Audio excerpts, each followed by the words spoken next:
Have you ever made a small mistake and thought, it's no big deal? Have you ever excused a minor transgression because everyone else does it? Welcome back to the channel.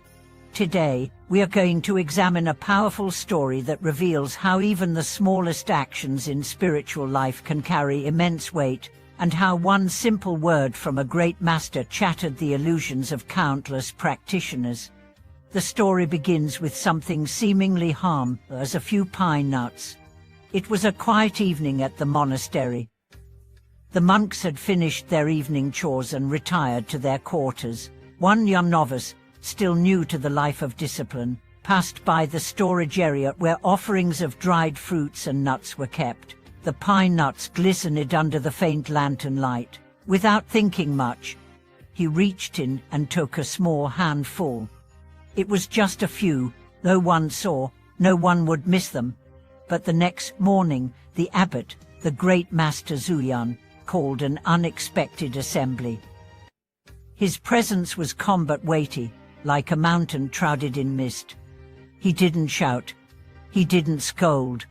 He simply uttered one word, "Ah." That one sound, that single breath, rippled through the assembly like thunder in the silence.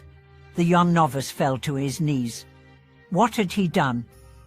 Why was such a small act, stealing a few pine nuts, worthy of such attention?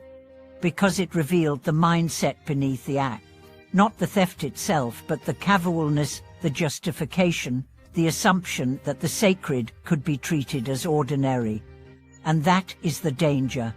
Not in the act, but in the story we tell ourselves to excuse the act. That wasn't about pine nuts. It was about consciousness. It was about the cracks in awareness that allow ego to sneak in. Let's dive into what this really means. In the realm of spiritual cultivation, every action carries energy. Every gesture leaves an imprint. And the more subtle the practice becomes, the more these small missteps begin to carry serious consequences, not because they're being punished, but because the practitioner is now playing with higher voltage. Think of it like this: when you're just beginning to learn music, a few wrong notes are understandable. But when you're playing on stage with a symphony, even the slightest discord changes the entire piece. As your practice deepens, your karmic sensitivity increases. The universe expects more. Not because it's cruel, but because you have become more powerful. Master Zuyan understood this. He wasn't just training monks. He was crafting vessels for awakening. And any crack in that vessel, no matter how small, had to be addressed not with wrath, but with clarity. That single word, was a mirror. It forced the young monk to confront himself, to feel the full weight of even the most harmless decision. And this brings us to a key teaching: purity is not perfection, it is precision of awareness. It's not about never making mistakes. It's about seeing clearly when you do, and taking full responsibility. Let's explore how this applies to our daily lives. How many times do we justify cutting corners? A little white lie to avoid conflict. A few extra minutes of distraction at work. A sarcastic comment, passed off as a joke. We say, it's not a big deal. But every one of these moments chips away at our integrity. And in spiritual life, integrity is everything. Without it, meditation becomes performance. Prayer becomes hollow. Service becomes self-serving. That's why the pine nuts matter. Because they symbolize the threshold, the line between unconscious habit and awakened action.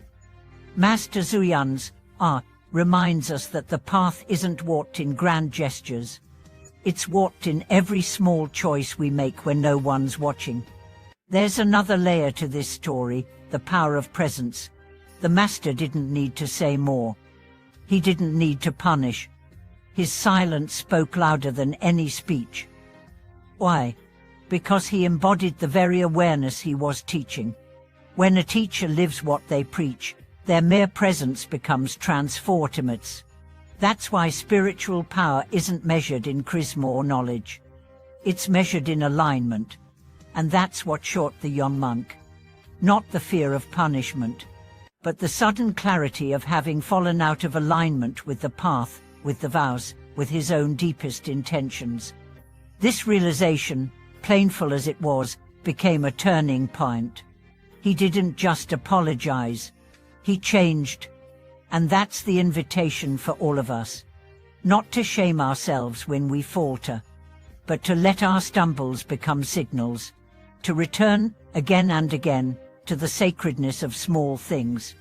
Now, you might wonder, but isn't that exhausting, to be so vigilant over every tiny action? Here's the paradox. It seems hard at first, but the more aware you become, the lighter life feels. Why? Because vigilance is not stress. True vigilance is born from presence. When you are truly present, your actions naturally align. You no longer need to watch yourself, because your awareness is already there.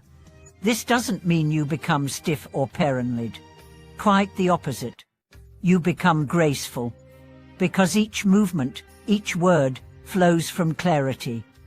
Imagine walking through a sacred forest, barefoot. You don't run.